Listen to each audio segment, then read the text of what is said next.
Good morning, dear students. Welcome to this online lecture. I am Mr. Rahul Pawar. In today's lecture, we are going to see the another example on the topic income from salary. This is the second example in this particular topic. In the previous lecture, we have seen the first example on how to compute the income from salary. पाठीमागच्या लेक्चरमध्ये आपण income from सॅलरीचं पहिलं example पाहिलेलं आहे की ज्यामध्ये एखाद्या व्यक्तीला तो व्यक्ती प्रायव्हेट कंपनीमध्ये जॉब करत असेल तर त्याचा पगार कशा पद्धतीने कॅल्क्युलेट केला जातो ते आपण पहिलं एक्झाम्पल पाठीमागच्या लेक्चरमध्ये पाहिलेलं आहे. आजच्या या लेक्चरमध्ये आपण या टॉपिकचं सेकंड एक्झाम्पल पाहणार आहोत. In this particular example also, we are going to calculate the income of an individual who is working in a private company. जसं पाठीमागच्या एक्झाम्पलमध्ये सुद्धा प्रायव्हेट कंपनीमध्ये काम करणारा एम्प्लॉई होता, सेम त्याप्रमाणे या एक्झाम्पलमध्ये देखील तो व्यक्ती प्रायव्हेट कंपनीमध्ये जॉबला आहे. तर इन्कम कशा पद्धतीने कॅल्क्युलेट केलं जातं हे आपण या लेक्चरमध्ये पाहणार आहोत. ओके, एम्प्लॉई हा प्रायव्हेटमध्ये असू शकतो, कोऑपरेटिव्हमध्ये असू शकतो किंवा गव्हर्नमेंट एम्प्लॉई असू शकतो. तो एम्प्लॉई प्रायव्हेट सेक्टर एम्प्लॉई आहे का गव्हर्नमेंट एम्प्लॉई याचा इफेक्ट हा फक्त ठराविक 1 ते 2 ठिकाणी फक्त होतो. तो होतो म्हणजे फक्त एंटरटेनमेंट अलाउन्सच्या डिडक्शनला. बाकी एक्झाम्पलचं कॅल्क्युलेशन हे सर्व एम्प्लॉईंसाठी हे कॉमन आहे. गव्हर्नमेंट असो, प्रायव्हेट सेक्टर असो, टेम्पररी असो किंवा परमनंट असो, क्लास 1 एम्प्लॉई असो किंवा क्लास 2 क्लास 3 एम्प्लॉई असो, the calculation procedure is same for all types of employees. The employee may be government employee और private employee. The employee may be permanent employee और temporary employee. The employee may be class 1, class 2 or class 3 or class 4 employee. The calculation which we make for calculating the income from salary, it is same for all types of employees. The only difference is that if in case of government employees, they are eligible to get the deduction of entertainment allowance under section 16 of Income Tax Act. आपण ज्या वेळेला salary income calculate करतो, आपण पाठीमागच्या लेक्चरमध्ये सुद्धा पाहिलेलं आहे की सॅलरी ग्रॉस सॅलरी कॅल्क्युलेट केल्यानंतर आपण डिडक्शन्स रेकॉर्ड करतो. त्यामध्ये 3 डिडक्शन्स आहेत. त्यामधील जी एंटरटेनमेंट अलाउन्सची डिडक्शन आहे ती फक्त आणि फक्त गव्हर्नमेंट एम्प्लॉईला मिळते. Private sector employees are not eligible to get the deduction of entertainment allowance. This is the only one difference or important point which is depend upon the whether employee is private sector employee or government sector employee. तो employee प्रायव्हेटमध्ये काम करतोय का government याच्यावरून फक्त हे एवढाच फक्त फरक हा पडत असतो. Okay, now let start with this particular example. This is example number 2 on this particular topic. हे आपलं या टॉपिकचं सेकंड एक्झाम्पल आहे. Read the example carefully. Mr. Bharat is working in a private company in Pune. Okay, this is the first sentence of this example. As I said in the previous lecture that we need to find out 3 things. First, we should know who is the person, what is his name. His name is Mr. Bharat. This is first point. Second point we should know is where he is working, whether he is government employee or private sector employee. In this particular sentence, it is mentioned that he is working in a private company, so he is a private sector employee. This is second point. And third point which we should know is where he is working, at which place. Okay, he is working in a Pune. Okay, this is important for calculation of house rent allowance. So these 3 things we should know. First, the name of the person. Second, where he is working. And third, at which place he is working. Okay, this is the first sentence. Then next thing is, from the following details calculate his income from salary for the assessment year 21-22. In this example we are given near about 13 points, and with the help of these 13 points we have to calculate his income from salary for this particular assessment year. आपल्याला पाठीमागच्या एक्झाम्पलमध्ये 12 points दिलेले. Normally in this particular topic we are given 10 to 15 points and with the help of these 10 to 15 points we have to calculate the income of the concerned individual. In the previous example we have seen 12 points. Now here there are 13 points. 1 or 2 points are always different in each and every example. And most important thing which I have repeated in the previous example also, that in income from salary most of the points are repeated in each and every example. It is just like final accounts of sole trader and final accounts of partnership firm. जसं आपण 11th स्टँडर्डमध्ये 12th स्टँडर्डमध्ये final account तयार केलं, प्रत्येक final अकाउंटच्या एक्झाम्पलमध्ये in each and every example on final accounts there is always opening stock, purchases, purchase return, sales return, salary, wages, insurance, printing and stationery, machinery, cash, debtor, stock, creditors, bills payable, capital, etc. etc. Normally all these points are repeated in each and every example. In the same case in this topic also, हा जो आपला topic आहे income from salary, याच्यामध्ये जे काही आपल्याला 12-15 points दिले जातात त्यापैकी नॉर्मली 8-10 पॉईंट्स हे प्रत्येक एक्झाम्पलमध्ये कॉमन असतात. फक्त प्रत्येक एक्झाम्पलमध्ये 2-4 पॉईंट्स हे प्रत्येक वेळेला नवीन येतात. So we should know these common points also. काय सांगितलं बघा, first point is basic salary. It is 20,000 per month. Basic salary म्हणजे मूळ पगार. In the previous example also we have seen this particular point that basic salary it is fully taxable and no any adjustment. प्रत्येक व्यक्तीला एम्प्लॉयला जो काय पगार मिळतो त्या पगारामधील सर्वात पहिला आणि सर्वात महत्त्वाचा पार्ट जो असतो तो असतो हा बेसिक सॅलरी. महिन्याची रक्कम दिलेली असते. आपलं फक्त एकच काम असतं, गुणिले 12 महिने करून वर्षाची रक्कम ही फाइंड आउट करायची आणि ती पूर्णपणे टॅक्सेबल असते. त्याच्यामध्ये कोणतीही ॲडजस्टमेंट प्लस मायनस काहीही करायचं नाही. मग आपण एक एक पॉईंट घेऊया आणि लगेच त्याचं पोस्टिंग पण करूया. व्यक्तीचं नाव काय आहे, मिस्टर भरत. आपण कॅल्क्युलेशनला स्टार्ट करूया. पहिल्यांदा व्यक्तीचं नाव मेन्शन करायचं, mister Bharat. This is first point. Then after that आपल्याला काय कॅल्क्युलेट करायला सांगितलं आहे, income from salary. So on the second line we should mention computation of income from salary. And on the third line we have to mention the assessment year. It is 21-22 and it should be mentioned on the third line for assessment year 21-22. As I said in the previous example that before starting to calculate the income from salary we have to mention these 3 points. First we should mention the name of person whose income we are calculating. Secondly we should mention which income we are calculating.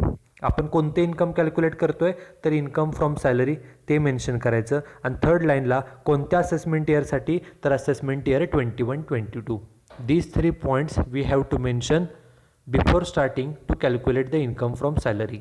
Now after mentioning these 3 points, हे 3 points mention केल्यानंतर now we have to prepare a format. We have to draw the format in which there are 3 columns. First column is particulars, second one is amount in rupees, and third one is also amount in rupees. We have to draw these 3 columns for full 1 page of the notebook. Okay, नोटबुकच्या पूर्ण 1 page 1 ते 1.5 page हे आपल्याला columns हे draw करावे लागतात. आणि ते ड्रॉ केल्यानंतर मग आपण ज्या सिक्वेन्सनं आपल्याला एक्झाम्पलमध्ये पॉईंट दिलेत 1 ते किती 13 पॉईंट्स आहेत ते आपल्याला तिथे मेन्शन करायचे आहेत. फर्स्ट पॉईंट काय, first point is basic salary. तो किती आहे महिन्याचा 20,000. तो आहे तसं लिहायचा बेसिक सॅलरी. नेक्स्ट लाईनला कॅल्क्युलेशन. आपण आत्ताच पाहिले की बेसिक सॅलरी पूर्णपणे टॅक्सेबल असते. नो एनी ॲडजस्टमेंट, कोणतीच ॲडजस्टमेंट करायची नाही. फक्त काय करायचं, आपल्याला एक्झाम्पलमध्ये महिन्याची रक्कम दिली 20,000, त्याला फक्त गुणिले 12 महिने करा. महिन्याचा पगार 20,000 आहे, आपण वर्षाचं इन्कम कॅल्क्युलेट करतो म्हणून गुणिले 12 महिने. आउटरला अमाऊंट किती आली 2,40,000. In each and every example on this particular topic the example always starts with the basic salary and it is fully taxable with no any adjustment. Salary या टॉपिकचं कोणतंही एक्झाम्पल असू, प्रत्येक एक्झाम्पलची सुरुवात ही बेसिक सॅलरी म्हणजेच बेसिक पे न होते आणि जेवढा महिन्याची रक्कम आहे त्याला फक्त गुणिले 12 महिने करायचं. वर्षाची रक्कम जी येईल ती पूर्णपणे टॅक्सेबल असते, त्याच्यावरती कोणतीही ॲडजस्टमेंट नसते. ओके, कोणत्याही एक्झाम्पलमध्ये it is fully taxable. This is first point. After basic salary the second point is dearness allowance. तो किती मिळाला आहे? 8,000 पर मंथ. आता डिअरनेस अलाउन्सचा नियम आपण पाठीमागे पण पाहिलेला आहे. डिअरनेस अलाउन्सचा मराठी अर्थ काय होतो? डिअरनेस अलाउन्स मीन्स महागाई भत्ता. ओके, इकॉनॉमीमध्ये अर्थव्यवस्थेमध्ये जी महागाई असते, महागाईचा मुळे जो काही खर्च जादा होतो, तो खर्च भागविण्यासाठी कंपनी आपल्या एम्प्लॉयला हा डिअरनेस अलाउन्स हा देते. ओके, त्याच्यासाठी नियम काय? तर dearness allowance received it is totally taxable with no any adjustment. जसं बेसिक पेला नियम होता की तो पूर्णपणे टॅक्सेबल आहे. ओके, काही ॲडजस्टमेंट प्लस मायनस करायचं नाही. महिन्याची रक्कम किती मिळाली त्याला फक्त गुणिले 12 महिने करा, सर्व रक्कम जी मिळाली ती पूर्णपणे असते टॅक्सेबल. आपल्याला एक्झाम्पलमध्ये सांगितलं आहे डिअरनेस अलाउन्स किती मिळाला? महिन्याचा 8,000 मिळाला. मग एक ओळ जागा सोडून लिहिलं डिअरनेस अलाउन्स. खाली कॅल्क्युलेशन ब्रॅकेटमध्ये ₹8,000 पर मंथ, महिन्याला 8,000 मिळाले. वर्षाचे कॅल्क्युलेट करण्यासाठी गुणिले 12 महिने म्हणजे एकूण अमाऊंट किती मिळाली? ती मिळाली ₹96,000. 8,000 महिन्याप्रमाणे 12 महिन्याचे मिळाले ₹96,000. दिस इज सेकंड पॉईंट, पूर्णपणे taxable. Then the third point is city compensatory allowance. किती मिळाला आहे तो? ₹2,000 पर मंथ. हा पाठीमागच्या एक्झाम्पलमध्ये पॉईंट नव्हता, हा पहिल्यांदा आलेला आहे. त्यामुळे पहिल्यांदा आपल्याला त्याचा अर्थ कळायला पाहिजे. सिटी म्हणजे शहर. शहरामध्ये राहण्यासाठी जास्त कंपॅरेटिव्हली खर्च होतो ॲज कम्पेअर्ड टू व्हिलेजेस. गावामध्ये राहण्याचा खर्च कमी असतो. शहरांमध्ये सातारसारख्या शहरामध्ये खर्च जास्त असेल, पुण्यामध्ये त्याच्यापेक्षा खर्च जास्त असतो, मुंबईमध्ये दिल्लीमध्ये खर्च हा अजून जास्त होतो. Take simple example of rent. Okay, rent हा जो काय खर्च आहे, साताऱ्यामध्ये 1 BHK फ्लॅटचं रेंट 5,000 असेल तर पुण्यामध्ये ते कदाचित 8-10 हजार असू शकतं, मुंबईमध्ये 12-14 हजार असू शकतं. मोठ्या शहरांमध्ये राहण्याचा किंवा इतर देखील खर्च हा जास्त होतो. मग हा जो शहरामधला जादाचा खर्च आहे तो खर्च भागविण्यासाठी हा जादाचा पगार दिला जातो. त्याला सिटी कॉम्पेन्सेटरी अलाउन्स असं म्हटलं जातं. ओके, सिटी म्हणजे शहर आणि हा अलाउन्स कशासाठी दिला जातो? तर शहरांमध्ये जो राहण्याचा खर्च जास्त होतो तो खर्च भागवण्यासाठी हा अलाउन्स जो आहे तो कंपनी आपल्या एम्प्लॉयला देत असते. त्याला सिटी कॉम्पेन्सेटरी अलाउन्स असं म्हटलं जातं. सिटी म्हणजे शहरातला खर्च. किती रुपये मिळालेत महिन्याला? महिन्याला मिळालेत ₹2,000. आणि याला सुद्धा नियम आहे, जेवढे पैसे मिळाले ती सर्व रक्कम टॅक्सेबल असते, कोणतीही ॲडजस्टमेंट करायची नाही. म्हणून एक ओळ जागा सोडून दिलं सिटी कॉम्पेन्सेटरी अलाउन्स. खाली कॅल्क्युलेशन ब्रॅकेटमध्ये ₹2,000 पर मंथ, महिन्याला 2,000 म्हणजे वर्षाचे गुणिले 12 महिन्यांनी मिळाले किती? 24,000. जेवढी रक्कम मिळाली it is fully taxable. Okay, city म्हणजे शहर. शहरामध्ये जो जादाचा खर्च होतो राहण्यासाठी खाण्यासाठी तो खर्च भागवण्यासाठी हा अलाउन्स हा दिलेला असतो आणि तो पूर्णपणे हा टॅक्सेबल आहे. 3 पॉईंट झाले. Fourth point is commission received ₹1,000 per month. Commission मिळाले ₹1,000. पाठीमागच्या एक्झाम्पलमध्ये देखील कमिशन हा पॉईंट होता. कमिशन मिळाले किती रुपये? तर ₹1,000. आता कमिशनसाठी नियम काय बघा, तर कमिशनसाठी नियम आहे it is fully taxable, no any adjustment. Commission हे पूर्णपणे टॅक्सेबल असतं. जेवढं कमिशन मिळतं नॉर्मली एम्प्लॉईला दर महिन्याला पगार तर मिळतोच, but in addition to salary some employees, not all, some employees gets some commission also. Okay, पगाराच्या व्यतिरिक्त कमिशनसुद्धा एम्प्लॉईला दिलं जातं. किती दिलं? जे कमिशन मिळालं आहे ती रक्कम पूर्णपणे टॅक्सेबल असते, काही त्याच्यावरती ॲडजस्टमेंट करायची नाही. मग बघा, ह्या एम्प्लॉईला कमिशन मिळाले किती? कमिशन मिळाले 1,000 पर मंथ सांगितले, म्हणजे दर महिन्याला 1,000 म्हणजे महिन्यामध्ये रक्कम दिली म्हणजे वर्षाचे कॅल्क्युलेट करण्यासाठी गुणिले 12 महिने. बघा मग कमिशन खाली कॅल्क्युलेशन दिलं ₹1,000 पर मंथ, महिन्याला 1,000 गुणिले 12 महिने म्हणजे एकूण रक्कम किती मिळाली? तर ₹12,000. जेवढी रक्कम मिळाली ती पूर्णपणे असते टॅक्सेबल. आत्ताच आपण त्याचा नियम हा पाहिलेला आहे. किती पॉईंट झाले? तर 4 पॉईंट झालेले आहेत. आता 5वा point, fifth point is entertainment allowance. किती मिळालं एंटरटेनमेंटसाठी? तर ₹600 पर मंथ.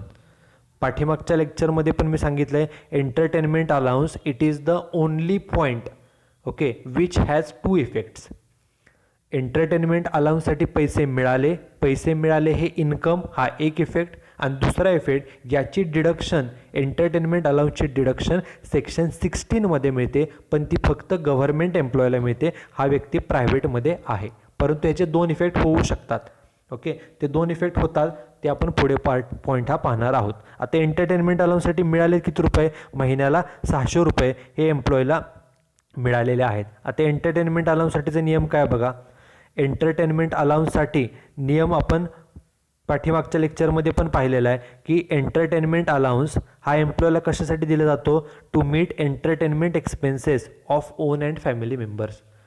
कर्मचाऱ्याचं स्वतःचं आणि त्याच्या फॅमिलीच्या एंटरटेनमेंटसाठी आपण एंटरटेनमेंटसाठी एखाद्या पिक्चरला जातो, एखाद्या ट्रिपला जातो, बरोबर. मग हा जो काही ट्रिपचा, पिक्चरचा, एंटरटेनमेंटसाठीच आपण सगळीकडे फिरायला जात असतो. हा जो काय खर्च आहे हा भागविण्यासाठी हा एंटरटेनमेंट अलाउन्स हा दिला जातो.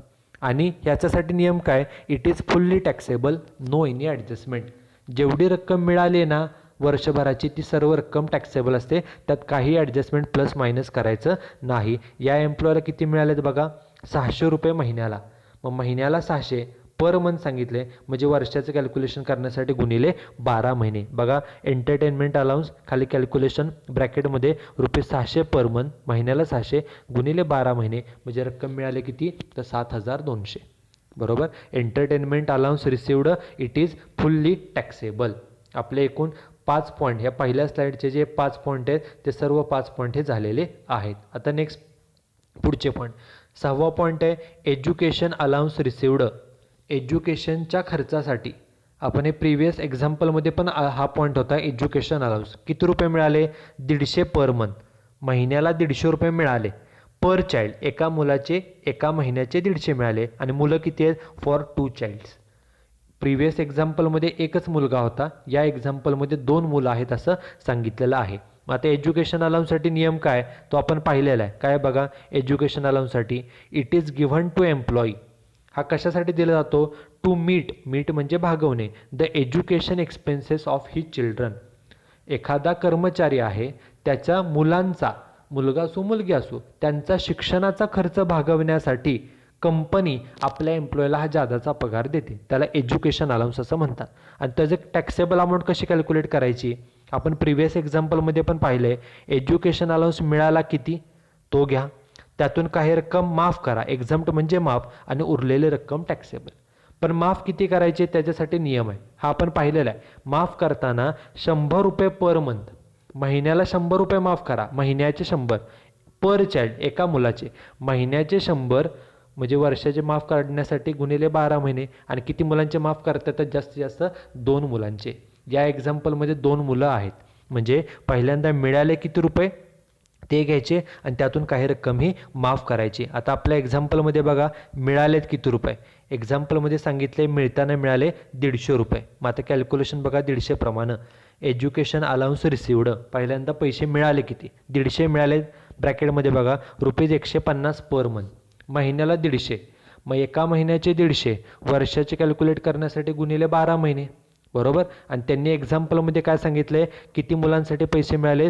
2 मुलांसाठी पैसे मिळालेले, म्हणजे 2 मुलं आहेत म्हणून गुणिले 2 चाइल्ड्स, बरोबर. म्हणजे 150 प्रमाणे 12 महिन्याचे 2 मुलांचे मिळाले किती? पहिल्या कॉलमला घेतले 3600 रुपये मिळाले. पैसे मिळाले किती? पहिल्यांदा ते लिहायचं, त्यातून काही रक्कम करायची माफ. आत्ताच आपण नियम पाहिला की एज्युकेशन अलाउन्स माफ किती होतो? तर एज्युकेशन अलाउन्स माफ होतो महिन्याचा 100 रुपये. एका महिन्याला 100 रुपये माफ होतात. मग आता कॅल्क्युलेशन बघा कसं येईल? 100 रुपये माफ म्हणून एक्झम्प्ट रक्कम कशी? ब्रॅकेटमध्ये ₹100 पर मंथ, महिन्याचे 100. हे एका महिन्याचे आहेत, वर्षाचे कॅल्क्युलेट करण्यासाठी गुणिले 12 महिने, बरोबर. महिन्याला 100 रुपये म्हणजे वर्षाचे कॅल्क्युलेट करण्यासाठी गुणिले 12 महिने. आणि किती मुलांचे माफ होतात? जास्तीत जास्त 2. इथं 2 मुलं आहेत त्यांनी सांगितले म्हणून गुणिले 2 चाइल्ड्स. म्हणजे बघा 100 रुपये प्रमाणे 12 महिन्याचे 1200 आणि 2 मुलांचे झाले 1200 आणि 1200 2400. मिळताना मिळाले 3600, त्यातनं 2400 माफ, वजाबाकी बाहेर किती आली? तर ती आली 1200. पहिल्यांदा मिळाली रक्कम किती ती अमाऊंट मेन्शन केली आणि त्याच्यानंतर त्यातून काही अमाऊंट ही एक्झम्प्ट केली, माफ केली, आणि उरलेली रक्कम ही फक्त टॅक्सेबल. ओके, हा झाला एज्युकेशन अलाउन्स. हा पाठीमागच्या एक्झाम्पलमध्ये पण होता. तसंच पुढचा पण पॉईंट आहे तो आहे हॉस्टेल अलाउन्स. हॉस्टेल अलाउन्स किती मिळाला आहे? 350 पर मंथ पर चाइल्ड. महिन्याला 350 रुपये मिळाले. एका महिन्याचे 350 एका मुलासाठी. एका मुलाला एका महिन्याचे 350 आणि किती मुलांसाठी? फक्त एकाच मुलासाठी मिळाले. म्हणजे एकच मुलगा हॉस्टेलमध्ये राहतो असेल म्हणजे एका मुलाचे समजा पैसे मिळाले. एका मुलासाठी पैसे हे मिळालेले आहेत. कशासाठीचे आहेत हे? हॉस्टेल अलाउन्ससाठी. आता हॉस्टेल अलाउन्सचा नियम काय? It is given to employee to meet hostel expenses of his children. आपला जो काही कर्मचारी आहे त्याचे मुलगा किंवा मुलगी हॉस्टेलमध्ये राहत असेल तर हॉस्टेलचा जो काही खर्च आहे तो खर्च भागवण्यासाठी हा अलाउन्स हा दिला जातो. आणि त्याला पुन्हा नियम काय? तर किती रुपये मिळालेत ती रक्कम घ्या, त्यातून काही रक्कम माफ करा आणि उरलेली रक्कम टॅक्सेबल. ओके, माफ करायची किती तो नियम आहे. नियम आहे महिन्याला 300 रुपये माफ करा. 300 रुपये पर मंथ आणि पर चाइल्ड. एका मुलाचे 300 माफ करा महिन्याला. एका महिन्याला एका मुलाचे 300. ओके, आणि जास्तीत जास्त 2 मुलांचे माफ करता येतात. पण आपल्या एक्झाम्पलमध्ये सांगितले की पैसे मिळताना हे एका मुलासाठीच मिळालेत. मग पैसे एकाचे मिळालेत ना, मग माफ पण एकाचेच होणार. बघा पहिल्यांदा मिळालेत किती ते लिहूया. 350 पर मंथ प्रमाणे मिळाले. बघा हॉस्टेल अलाउन्स रिसिव्ड ब्रॅकेटमध्ये ₹350 पर मंथ. महिन्याचे 350 मिळाले. एका महिन्याचे 350 वर्षाचे कॅल्क्युलेट करण्यासाठी गुणिले 12 महिने म्हणजे वर्षाचं कॅल्क्युलेशन झालं. आणि एकाच मुलासाठी पैसे मिळाले म्हणजे गुणिले 1 चाइल्ड. अशी एकूण रक्कम मिळाले किती ते पहिल्या कॉलमला लिहिली 4200. पहिल्यांदा पैसे मिळाले किती ते लिहिलं. त्यातून लेस एक्झम्प्ट. त्यातून माफ करायचे किती तर आपण आत्ताच नियम पाहिलेला आहे. हॉस्टेल अलाउन्ससाठी नियम काय? जेवढे पैसे मिळतात त्यापैकी 300 रुपये पर मंथ एवढे माफ करावे लागतात, माफ केले जातात. मग आता बघा माफ किती? लेस एक्झाम कंसामध्ये ₹300 पर मंथ. महिन्याचे 300. मग एका महिन्याचे 300 वर्षाचे कॅल्क्युलेट करण्यासाठी गुणिले 12 महिने. वर्षभरामध्ये 12 महिने असतात. महिन्याचे 300 गुणिले 12 महिने. आणि मिळताना एकाच मुलाला पैसे मिळाले त्यामुळे माफ होताना पण एकाच मुलाचे म्हणून गुणिले 1 चाइल्ड. असे माफ किती होतील तर 3600. म्हणजे मिळाले 4200 माफ 3600. रे सोडून वजाबाकी बाहेर किती? 600 रुपये फक्त. म्हणजे जे जादाचे 600 रुपये आहेत तेवढेच फक्त आहेत हे टॅक्सेबल. ओके, हे झालं हाऊस रेंट हॉस्टेल अलाउन्सचं कॅल्क्युलेशन. आता पुढचा पॉईंट बघा काय? Point number 8 transport allowance. हा सुद्धा पुन्हा रिपीट झालेला आहे. मिळाला किती? 2000 पर मंथ. महिन्याला 2000 रुपये मिळाले. आता ट्रान्सपोर्ट अलाउन्सचा नियम काय तो आपण अगोदर पण पाहिलेला आहे. It is given to employee to meet daily transportation expenses from house to office and office to house. प्रत्येक एम्प्लॉईला दर दिवशी प्रत्येक दिवशी सकाळी घरातून ऑफिसला जावं लागतं, जाण्याचा खर्च, आणि ऑफिस सुटल्यानंतर पुन्हा घरी यावं लागतं, पुन्हा येण्याचा खर्च. हा जो डे टू डे ट्रान्सपोर्टेशनचा खर्च आहे हा खर्च भागविण्यासाठी हा अलाउन्स एम्प्लॉईला दिला जातो. मग याच्यासाठी नियम काय? एकूण जेवढी रक्कम मिळाली आहे त्यापैकी काही रक्कम माफ करा आणि उरलेली रक्कम टॅक्सेबल. पण माफ करायची किती तर माफ करण्यासाठी नियम आहे महिन्याला 3200 माफ करा. 3200 पर मंथ. महिन्याला 3200 रुपये माफ करा. पण कुणासाठी माफ होतात? फक्त हँडिकॅप्ड आणि blind. If the employee is handicapped or blind then and then only he gets the exemption. फक्त अशा अपंग आणि अंध लोकांनाच फक्त एक्झम्पशन मिळतं, बाकीच्यांना मिळत नाही. आपल्या एक्झाम्पलमध्ये हा जो कोण एम्प्लॉई आहे, व्यक्तीचं नाव काय बघा एम्प्लॉईचं? भरत. हा प्रायव्हेट कंपनीत आहे, पुण्यात आहे एवढंच सांगितलं आहे. हा अपंग आहे, अंध आहे असं काहीही सांगितलं नाही. त्यामुळे पैसे जेवढे मिळाले, किती मिळाले? महिन्याला 2000 ना, जेवढे मिळाले ती सर्व रक्कम होणार टॅक्सेबल. त्याला काहीही एक्झम्पशन मिळणार नाही. बघा ट्रान्सपोर्ट अलाउन्स रिसिव्ड कॅल्क्युलेशन लिहिलं खाली ब्रॅकेटमध्ये. महिन्याला 2000 पर मंथ सांगितलं आहे गुणिले 12 महिने. मिळाले किती पहिल्यांदा आपण ते मेन्शन करतोय. पैसे मिळाले किती तर महिन्याला 2000 प्रमाणे 12 महिन्याचे 24000 मिळाले. इनर कॉलमला लिहिलं लेस एक्झम्प्ट. काही रक्कम माफ होते पण कुणासाठी माफ होते? फक्त अपंग आणि अंध. हा व्यक्ती अपंग किंवा अंध नाही त्यामुळे एक्झम्प्ट रक्कम नील. वजाबाकी बाहेर किती? 24000. म्हणजे थोडक्यामध्ये जेवढी रक्कम मिळाली ती सर्व रक्कम टॅक्सेबल झाली. टॅक्सेबल का झाली सर्व? कारण एक्झम्पशन माफ हे कुणासाठी होतं? फक्त तर अपंग, हँडिकॅप्ड किंवा ब्लाइंड म्हणजे अंध लोकांसाठी. त्यांनाच फक्त एक्झम्पशन म्हणजे सूट ही दिली जाते. 8 पॉईंट झाले.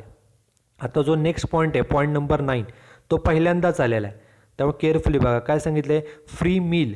मीलचा अर्थ होतो जेवण. मीलचा अर्थ काय, तर जेवण. प्रत्येक एम्प्लॉई हा सकाळी 8, 9, 10 वाजता ऑफिसला जातो, संध्याकाळी यायला त्याला 5, 6, 7 वाजतात. मग आपलं जे सकाळचं जेवणाचं टायमिंग आहे, या जेवणासाठी काही एम्प्लॉई घरातून डबा आणतात, तसं काही कंपन्या आपल्या एम्प्लॉयला जेवणाची सुद्धा फॅसिलिटी ही फ्रीमध्ये दिली जाते. ओके, मील म्हणजे जेवण. कंपनीनं जेवण फ्रीमध्ये देखील देते, जेणेकरून एम्प्लॉयला घरून डबा आणावा लागत नाही, एम्प्लॉयला कंपनीमध्ये जेवण फ्रीमध्ये दिलं जातं. मग आता जेवणासाठी पण नियम आहे. काय सांगितलं बघा, फ्रीमध्ये जेवण दिलं आणि ते जेवण किती रुपयाचं आहे, ऑफ ₹60 ईच. रोज जे जेवण दिलं जातं, एक जेवण आहे 60 रुपयाचं. ओके, जसं आपण हॉटेलमध्ये जाऊन एखादी राईस प्लेट घेतली किंवा एखादी थाळी घेतली, तसं हे जे जेवण दिलं जातं एम्प्लॉयला, ते एक जेवण 60 रुपयाचं आहे. एका जेवणाचे 60 रुपये. आणि असं जेवण किती दिवस दिलं, 300 दिवस दिलं. एका वर्षामध्ये 365 दिवस असतात, त्यातील काही सुट्ट्या वजा केल्या, बाकीचे जे वर्किंग डेज आहेत 300 दिवस आहेत असं त्यांनी सांगितले. हे 300 दिवस 60 रुपयाचं रोजचं जेवण आहे, ते फ्रीमध्ये मिळालं. मग आता सांगा, आपल्याला जेवण फ्रीमध्ये मिळालं हा आपला फायदाच आहे. ओके, आणि फ्रीमध्ये मिळते म्हणजे साहजिक आहे, तो आपला फायदा आहे. मग आता जेवणासाठी नियम काय, तर एक जेवण मिळताना किती रुपयाचं मिळालं आहे, एक जेवण आहे 60 रुपयाचं. मग आता जेवणासाठी नियम बघा, हा पहिल्यांदाच पॉईंट आपल्याला आलेला आहे. बघा जेवणासाठीचा नियम काय, फ्री मील. हा नियम आपण ऑलरेडी प्रिव्हियस लेक्चरमध्ये पाहिलेला आहे. बघा, the meal provided during office hours at free of cost. जर ऑफिसच्या टायमिंगमध्ये जे काय आपलं कंपनीचं वर्किंग टाईम आहे, त्यामध्ये जर जेवण फ्रीमध्ये दिलं, it is partly taxable. Okay, taxable amount शोधायची कशी, जेवण किती रुपयाचं मिळालं. आपल्या एक्झाम्पलमध्ये सांगितलं आहे 60 रुपयाचं एक जेवण, असे किती दिवस जेवण मिळालं, 300 दिवस जेवण मिळालं. म्हणजे एकूण जेवण मिळालं त्याची किंमत ती घ्या, त्यातून काही रक्कम माफ करा. माफ किती करायची त्याच्यासाठी नियम आहे. जसं आपण अगोदर एज्युकेशन अलाउन्ससाठी नियम काय पाहिला होता बघा, की एज्युकेशन अलाउन्स किती माफ होतो, एज्युकेशन अलाउन्स 100 रुपये महिन्याला माफ होतो, हॉस्टेल अलाउन्स महिन्याला 300 रुपये माफ होतो, ट्रान्सपोर्ट अलाउन्स 3200 रुपये माफ होतो. तसं जेवणासाठीचा नियम काय, जेवणाची किंमत जी आहे त्यापैकी माफ किती होतात, तर 50 रुपये पर मील. आपल्याला एक्झाम्पलमध्ये सांगितले जे जेवण दिलं ते 60 रुपयाचं आहे, एक जेवण 60 रुपयाचं, त्यापैकी 50 रुपये पर मील, एका जेवणाचे 50 रुपये माफ असतात. ओके, म्हणजे 60 रुपयाचं जेवण आहे ना एक, त्यापैकी 50 रुपये हे माफ होतात. एका जेवणाचे 50 रुपये माफ करा. मग गुणिले किती दिवस जेवण मिळाले, 300, म्हणजे एका जेवणाचे माफ किती, 50 रुपये एका जेवणाचे गुणिले 300 दिवस. ओके, ह्याप्रमाणे कॅल्क्युलेशन हे केलं जातं. बघा आता लिहिण्याची पद्धत काय, आपल्याला एक्झाम्पलमध्ये सांगितलं आहे जेवण मिळालं 60 रुपयाप्रमाणे 300 दिवस जेवण मिळालं आहे. मग बघा आता लिहिलं आहे कसं, फ्री मील रिसिवड. फ्रीमध्ये मील म्हणजे जेवण मिळालं, किती रुपयाचं आहे ते कंसामध्ये लिहिलं ₹60. एक्झाम्पलमध्ये सांगितलं एक जेवण 60 रुपयाचं आहे आणि किती दिवस मिळालं, 300 दिवस. म्हणजे 60 रुपयाप्रमाणे 300 दिवसांचं म्हणजे 18,000चं जेवण आपल्याला फ्रीमध्ये मिळालं. बरोबर. आता यापैकी काही रक्कम करायची माफ, एक्झम्प्ट. आत्ताच नियम पाहिला, जेवणाला नियम आहे 50 रुपये पर जेवण एवढं माफ होतं, म्हणून कंसात दिलं ₹50 पर मील. एका जेवणाचे 50 रुपये माफ, एका जेवणाचे 50 रुपये, एका जेवणाचे 50 आणि दिवस किती सांगितले तेवढे गुणिले 300 दिवस. बरोबर. मग 50 गुणिले 300 म्हणजे माफ किती होणार आहे, तर 15,000 रुपये. म्हणजे जेवण मिळालं 18,000चं, त्यापैकी 15,000 माफ, वजाबाकी बाहेर किती आली, तर 3,000 रुपये. एवढीच रक्कम फक्त टॅक्सेबल. ही जे 3,000 रुपये रक्कम आहे ही आपल्याला रेडीमेड पण कॅल्क्युलेट करता येते. कसं, तर बघा एक जेवण कितीचं आहे, 60 रुपयाचं, त्यापैकी जेवणाला नियम आहे त्यापैकी 50 रुपये माफ होतात. 60चं जेवण मिळालं त्यापैकी 50चं माफ, म्हणजे जादाचे फक्त किती रुपये आहेत एका जेवणाचे, तर वरचे फक्त 10 रुपये. कसं कॅल्क्युलेशन केलं, एक जेवण मिळालं 60 रुपयाचं, त्यातनं 50 रुपये माफ होतात ते वजा केले, म्हणजे जादाची रक्कम आहे फक्त 10 रुपये. एका जेवणाचे 10 आणि दिवस किती आहेत आपले, 300 दिवस, म्हणजे रोजचे 10 रुपये. बरोबर, गुणिले 300 दिवस, असं हे उत्तर बाहेर किती येतं, तर 3,000 रुपये. 3,000 रक्कम ही टॅक्सेबल आहे. कंपनीनं आपल्या एम्प्लॉयला फ्रीमध्ये जेवण दिलं तर त्यापैकी 50 रुपये पर जेवण एवढी रक्कम ही माफ होते आणि वरची जी काही जादाची रक्कम असेल तेवढीच फक्त असते ती टॅक्सेबल. हा झाला जेवणासाठीचा नियम, हा पहिल्यांदा आला आहे, तो केअरफुली तुम्ही लक्षात ठेवा. पुढचा पॉईंट आहे बघा, point number 10, interest on RPF, व्याज मिळालं. हा पाठीमागच्या लेक्चरमध्ये पण पाठीमागच्या एक्झाम्पलमध्ये पण होतं. इंटरेस्ट ऑन RPF, व्याज किती मिळालं? 12% व्याज मिळालं. किती मिळालं? 9,600. आता व्याज मिळालं, प्रॉव्हिडंट फंडाचं व्याज मिळालं, हे आपण प्रिव्हियस एक्झाम्पलमध्ये सुद्धा पाहिलेलं आहे. काय नियम आहे बघा त्यासाठी? तर व्याजासाठी नियम आहे की प्रत्येक एम्प्लॉईचं प्रॉव्हिडंट फंडाचं अकाउंट असतं, हे आपण थेरॉटिकलमध्ये पाहिलेलं आहे. त्या अकाउंटमध्ये जे काय पैसे असतात त्याच्यावरती व्याज मिळतं. मग जेवढं व्याज आपल्याला मिळालेलं आहे, व्याज 10%, 12%, 14% काय मिळेल, त्यापैकी किती माफ करायचं असतं? तर 9.5% व्याज हे माफ आहे आणि उरलेलंच फक्त असतं ते टॅक्सेबल. हा नियम आहे की 9.5% व्याज हे माफ केलं जातं. हा आपल्याला ऑब्जेक्टिव्हसाठी महत्त्वाचा आहे आणि एक्झाम्पल सोडवण्यासाठी सुद्धा महत्त्वाचा आहे. आपल्याला जे व्याज मिळतं त्यापैकी किती माफ होतं? तर 9.5% पर ॲनम एवढं व्याज हे माफ आहे. आता बघा किती मिळाले आणि ते लिहायचं कसं? व्याज मिळालं 12% आणि 9,600 एवढं मिळालेलं आहे. 12% 9,600 बघा लिहिलं. Interest on RPF @ 12%. मिळालं किती ते पहिल्या कॉलमला? 9,600. 12% 9,600. त्यातनं काही रक्कम माफ करायची म्हणून लेस एक्झम्प्ट. आत्ताच पाहिलं किती व्याज माफ होतं? 9.5%. आता 9.5%प्रमाणे अमाऊंट किती ती कॅल्क्युलेशन करणं महत्त्वाचं आहे. 9.5% व्याज माफ आहे हा नियम आहे, पण 9.5%प्रमाणे अमाऊंट किती? तर त्यासाठी ब्रॅकेटमध्ये कॅल्क्युलेशन करायचं. पहिल्यांदा लिहायचं अमाऊंट किती मिळाली, व्याज मिळाले किती? 9,600 ते घ्या. त्याला भागिले ही जी अमाऊंट मिळाली 9,600 ती किती टक्क्याने मिळाली? 12% म्हणून भागिले 12 करा. भागिले 12 केलं की 1% मिळेल आणि गुणिले माफ किती करायचे? तर 9.5 म्हणून गुणिले 9.5 करा. असं माफ होईल 7,600. हे कॅल्क्युलेशन पुन्हा एकदा व्यवस्थित समजून घ्या की एक्झम्प्ट रक्कम जी असते, एक्झम्प्ट रक्कम ही कॅल्क्युलेट कशी केली जाते. ओके, व्याज माफ आहे 9.5%. ते अमाऊंट कशी शोधायची? तर पहिल्यांदा ब्रॅकेटमध्ये घ्यायचं, व्याज मिळालं किती? ते मिळालं 9,600 ते घेतलं, भागिले हे व्याज मिळताना किती टक्क्याने मिळाले त्यानं भागिले करा, डिवाइड करा आणि गुणिले एक्झम्प्ट म्हणजे माफ किती? तर 9.5 म्हणून गुणिले 9.5. असं 7,600 माफ झाले. म्हणजे वजाबाकी बाहेर किती? तर 2,000 रुपये. म्हणजे जेवढं व्याज मिळालं त्यापैकी 9.5% माफ हा नियम आहे आणि त्याप्रमाणे आपण कॅल्क्युलेशन करून 9,600 मिळाले होते, त्यातनं 7,600 माफ झाले. म्हणजे टॅक्सेबल रक्कम फक्त किती? तर 2,000 रुपये. ओके, हा पॉईंट पाठीमागच्या एक्झाम्पलमध्ये पण रिपीट झालेला, हा कॉमन पॉईंट आहे. नॉर्मली प्रत्येक एक्झाम्पलमध्ये तो रिपीट होतो. आता पुढचे 2 पॉईंट आहेत ते ह्या एक्झाम्पलमध्ये नवीन आहेत. ओके, त्यामुळे काळजीपूर्वक बघा. Point number 11, free use of laptop of ₹20,000. Laptop 20,000 रुपयाचा आहे आणि कंपनीनं तो फ्रीमध्ये फुकट वापरण्यासाठी दिलेला आहे. फ्रीमध्ये वापरण्यासाठी. आता लॅपटॉप 20,000ची वस्तू आहे. 20,000ची वस्तू आपल्याला फ्रीमध्ये वापरायला मिळाली म्हणजे साहजिक आहे आपल्याला फायदा झाला. ओके, नॉर्मली फ्रीमध्ये काहीही मिळालं की फायदा होतो आणि फायदा झाला की तो टॅक्सेबल असतो. पण कंपनी आपल्या एम्प्लॉयला लॅपटॉप का देते फ्रीमध्ये? फ्रीमध्ये म्हणजे कायमस्वरूपासाठी दिलेला नाही आहे, यूज करण्यासाठी, वापरण्यासाठी दिला आहे. तो का दिला जातो फ्रीमध्ये? कारण की कंपनीचं कामं काही वेळेला घरातून सुद्धा करावी लागतात. अर्जंट जर काय काम असेल तर ते घरून सुद्धा करावं लागतं. म्हणून त्यासाठी एक फॅसिलिटी म्हणून कंपनी आपल्या एम्प्लॉयला लॅपटॉप हा फ्रीमध्ये देते. मग तुम्ही त्या लॅपटॉपचा वापर कंपनीच्या कामासाठी करा किंवा थोडाफार पर्सनल केला तरी काही प्रॉब्लेम नसतो. ओके, पण लॅपटॉप देण्याचा मुख्य उद्देश हाच असतो की कंपनीचे काही अर्जंट कामं असतील, इमर्जन्सी असेल तर ती कामं एम्प्लॉयला घरातून सुद्धा करता येतील. ओके, त्यामुळं लॅपटॉप फ्रीमध्ये जरी मिळाला असला तरी तो कंपनीच्या कामासाठीच मिळालेला असतो, ऑफिसच्या कामासाठी, आपल्याला पर्सनल कारणासाठी दिलेला नसतो. आपण तो पर्सनल कारणासाठी वापरतो, मात्र तो देण्याचा उद्देश जो आहे तो कंपनीच्या कामासाठी म्हणून दिलेला असतो. त्यामुळे ते कंपनीसाठीचा लॅपटॉप आहे, तो काय आपल्याला पर्सनल कामासाठी नाही. त्यामुळे जरी 20,000ची वस्तू फ्रीमध्ये मिळाली असली, फायदा झाला आहे, 20,000ची वस्तू फुकट वापरायला मिळते, हा फायदा आहे.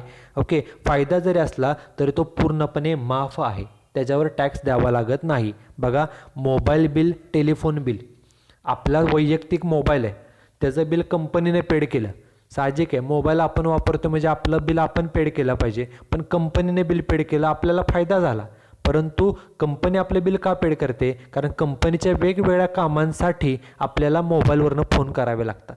त्यामुळे कंपनीने बिल पेड जरी केलं असलं, हा आपला फायदा जरी असला तरी तो पूर्णपणे माफ मानला जातो, कारण ते कंपनीच्या कामासाठी कंपनीने बिल दिले असं मानलं जातं. दुसरं म्हणजे चहा आणि नाश्ता. ऑफिसच्या टायमिंगमध्ये कंपनी एम्प्लॉयला चहा नाश्ता देते, फ्रीमध्ये देते. फ्रीमध्ये चहा नाश्ता मिळाला म्हणजे आपला फायदा झाला आहे. ओके, पण कंपनी चहा नाश्ता फ्रीमध्ये का देते? कारण फ्रीमध्ये नाश्ता मिळतो, चहा मिळतो, त्यामुळे एम्प्लॉई चहा नाश्ता करून फ्रेश होऊन पुन्हा जास्त चांगल्या इफिशियन्सीनं काम करू शकतो. म्हणजे ऑफिसचं काम चांगलं व्हावं म्हणूनच हा फ्रीमध्ये चहा नाश्ता पण दिला जातो. त्यामुळं फ्रीमध्ये जरी मिळाला असला तरी तो फायदा आहे, पण हा फायदा पूर्णपणे माफ आहे. तसंच कॉम्प्युटर आणि लॅपटॉप फॉर यूज, जे आपण आत्ता एक्झाम्पलमध्ये पाहतोय. लॅपटॉप कंपनीने 20,000चा आपल्याला फ्रीमध्ये वापरण्यासाठी दिला. पण कंपनी का देते वापरण्यासाठी?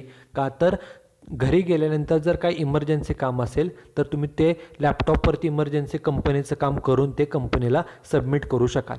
ओके, म्हणजे कंपनीच्या कामासाठी तो लॅपटॉप 20,000चा आपल्याला दिला आहे, म्हणजे तो कंपनीसाठीच्या कामासाठीचाच आहे, आपल्याला काय पर्सनल कामासाठी दिलेला नाही. त्यामुळे तो जो काय फायदा आहे आपल्याला फ्रीमध्ये 20,000ची वस्तू वापरायला मिळते, हा फायदा देखील पूर्णपणे हा माफ आहे.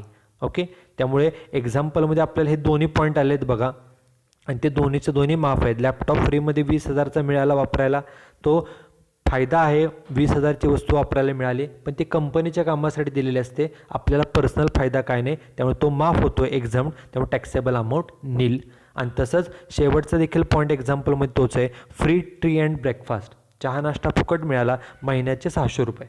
आता चहा नाश्ता फ्रीमध्ये मिळाला, हा पण आपला फायदाच आहे, पण कंपनी चहा नाश्ता फ्रीमध्ये देण्याचं कारण काय असतं? तर एम्प्लॉई जादा इफिशियन्सीनं काम करेल चहा नाश्ता घेतल्यानंतर, त्यामुळे तो पण कंपनीच्या फायद्यासाठीच दिलेला असतो, त्यामुळे आपल्याला पर्सनल फायदा नाही, ती पण रक्कम पूर्णपणे माफ आहे, त्यामुळे टॅक्सेबल अमाऊंट घ्यायची नील. ओके, सर्व पॉईंट झालेले आहेत, फक्त एक पॉईंट राहिलेला आहे, तो म्हणजे प्रोफेशनल टॅक्स पेड केला, हा काय इन्कम नाही आहे, हे खर्च आहे आणि त्याची डिडक्शन मिळते. त्यामुळे सर्व पॉईंट झाले. आउटर कॉलम जो आहे त्या आउटर कॉलमची रेश सोडून बेरीज करायची, बेरीज आली 4,10,000, त्याला नाव द्यायचं ग्रॉस सॅलरी.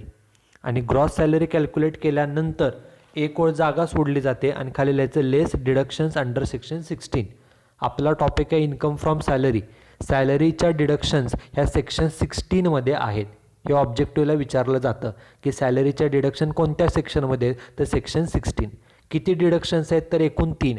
पहिली डिडक्शन स्टँडर्ड डिडक्शन, ही सर्वांना दिली जाते, government employee, private employee, permanent, temporary, class 1, class 2 सर्वांना.